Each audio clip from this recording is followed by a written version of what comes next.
Welcome everyone back to the channel. Yes, Barry Charles Footy Show here. In today's episode, we're going to talk about the mighty Manly Seagulls. Are they a chance of doing something great in 2024? Potentially, or could it be a derail season for the Manly Seagulls squad? This is the squad, this is the team that I think can have the highest of highs this season, or could be the lowest of lows. They're a team that could absolutely go to the moon, or they could drop all the way to the bottom of the ocean. The Manly Seagulls need something great, and we need a change. Manly need a change if they want to do something big in 2024. Let's get to it. Yes, the Manly Seagulls. They've lost Sean Kepi, they've lost a few players, but their main gains have been Luke Brooks, Jackson Paulo, and Tommy Talau. So they've signed pretty well. Now, how does this work for this team going forward? Manly. Where do I see this happening? To be honest, this could be one of these seasons that can be the end of Seibold. Yes, I have a funny feeling that Anthony Seibold could be absolutely out of the comp. He will not coach again after the season if my prediction comes true. But let's be positive about Manly Seagulls here. Let's have a look at what we can see out of Manly in 2024. Fullback, well, everybody's saying Tom Trbojevic should play fullback.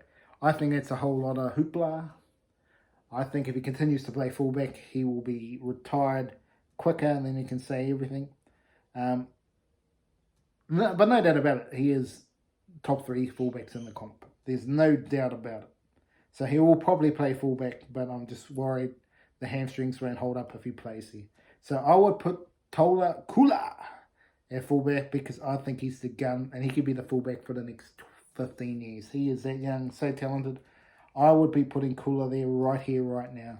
I'm looking at the future of Manly. If you want to look at the future, he is the future. He is the player that could be the superstar for you. Kula is the fullback for me in Manly. Wingers, Ruben Garrick and Jason Saab, that is pretty simple, pretty easy. Centres, well, obviously, because Tommy's not a fullback, I've got him in the centre. With Brad Parker, that's probably the one you could argue. You could have Tommy Talau there. But I think Brad Parker's a very solid player, and I think he's underrated and definitely a chance. Well, the halves are going to be pretty interesting, but I'm just not convinced. I mean, Luke Brooks and Daly Cherry Evans to me seem like very similar players. I wouldn't say Daly Cherry Evans is necessarily an organised half either. He's off the cuff with Luke Brooks. Be interesting to see how that combination goes. But Luke Brooks, maybe the pressure valve will go off and fly to the heights that we've expected from him, or it could just be a bad season. The forward pack, big concerns for me. Josh Aloy and Tanela. Paseka, I just don't know. I'm not convinced that this forward pack is strong enough. Lachlan Croker, Josh Suster needs to have a big season. Hamoli Olakawatu and Jake Trbojevic, very good. That second row lock position, it could be the best in the comp. It could potentially be the best in the comp, or absolute rubbish. Gordon Kimtang, he's more than likely going to be the bench player. No guarantee of that. But then you've got Tola Sipley, another forward. Matt Lodge is going to be out for a while, but he'll be one of those players to be looking at. And Tommy Talau. Aaron Woods is on the supplementary contract, so he can't really play till around 10, but he'll be used around the origin time. Maybe. And then you've got Carl Lawton, Jake Arthur, who's only going to get a game of injury. Well, when Cherry Evans is out, basically. So that Jackson Paulo, I haven't put him in the, but he could potentially play centre as well. But I question his defence. So an interesting, very interesting squad. Then you got Ben Trbojevic and Ben Condon as well. So what's up with Manly? I did not like what I saw last year. I still think there's a fraction in the club from the from the Pride Jersey scandal, and I think it's going to come out this season. I've got concerns that Tommy Turbo is going to only play a couple of games again, and that's the end of the season.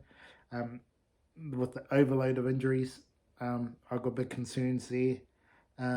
Luke Brooks and Daly Cherry Evans, I'm not convinced that combination is going to work. It potentially could work, but I can just see them being too lateral. I'm not sure how that's going to work. I think Luke Brooks might try to do too much. I'm not sure. Daly Cherry Evans, that's going to be an interesting thing. It could be absolute fire.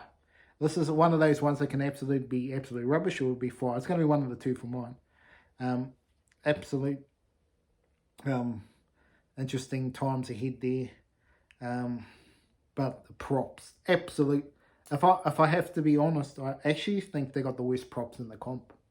If you add Matt Lodge fully injury at his best, then maybe not. But the rest of them, I've got grave concerns for the forward pack, and I just don't see it unless there's someone coming out of nowhere that's going to come around, especially in the prop position. I would be potentially putting Jake Trbojevic in the front row, because I just don't see. But then I don't know who they put at 13. There's not many options. Or there's Carl Wilson, I guess. But yeah, Jake Trbojevic to me might have to go into the front row to strengthen up that weakness. If they had got Fanua Blake back, then that would have been handy. But Manly, to me, have really struggled because of the big signings of Trbojevic, Cherry Evans, both the Trbojevic brothers. They've just had too much money in them and not getting enough out. Jake tries his hardest, no doubt about it. He's a very solid player, but probably does he deserve to be on the money he's on? There's probably the question mark you have to argue. Tommy Turbo, they're definitely not getting the best out of him on the field, that's for sure. No doubt off the field, he's absolutely brilliant, but on the field the last 2-3 years has not been good since 2021, when he had an outstanding year. If he can get back to that sort of level, Tommy Turbo, boom. But yep, obviously Tommy Turbo is definitely one key player in the squad. But I think Cooler, to me, or there's actually three now, Cooler has to be at the top of his game. These are outside the props. The props absolutely have to get going if the Manly are going to be any hope this season. But Cooler, if he plays out of his skin, Luke Brooks needs to play out of his skin. Josh Schuster, the Egomanic, they signed him on a big contract, which just bamboozles me why they're doing this.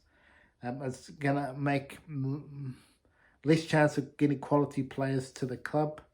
Luke Brooks signed for unders, so that was lucky for them. But yeah, it's just some very, very big question marks over that signing as well, because Luke Brooks, I'd more probably go to number 7 once Daly Cherry Evans retires.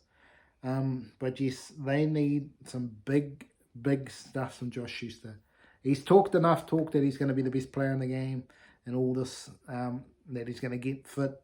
He didn't play the World Cup for Samoa and still somehow was unfit and wasn't ready to play for Manly.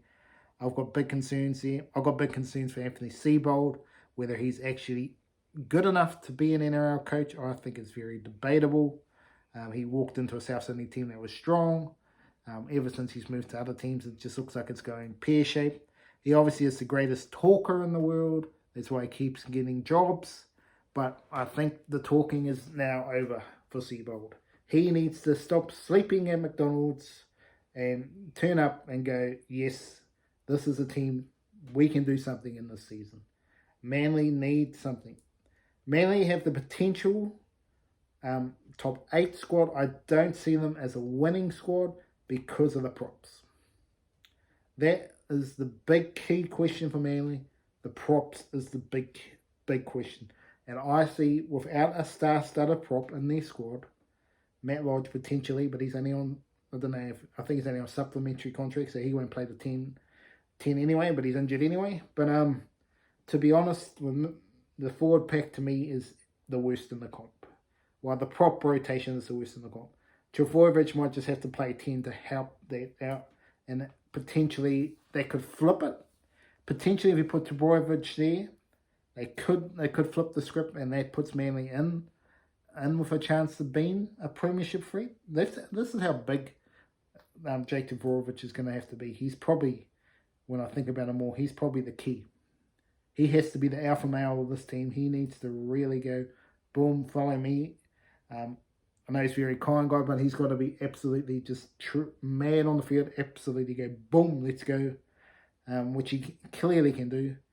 He will have to be the key with Matt Lodge coming back. There's potential for Manly. But there's also potential if they play Dvorovich at 13. They're not going to get the impact in the forward pack. They're going to go rudderless. And it could be a very, very long season for Manly. So Manly are very much the enigma of this season. Very much an enigma team. They have the talent to go well. I'm not convinced they've got a premiership team with the squad they've got. Mainly because of their props. Jason Seibold also probably needs to go up from last year. He was a little bit up and down. The bench doesn't look that great. Doesn't look like there's much impact there. And the depth of Manly is, they got solid players, but they haven't really got a big depth as well. Just the way they have signed. Yeah, I've got grave concerns, to be honest, with you Manly fans. I can see it being a disastrous of a year. Especially if you get a few injuries. I think it could be a long, long season ahead for you Manly fans out there. But, well, you never know. They can prove me wrong, and plenty of times teams have proved people wrong.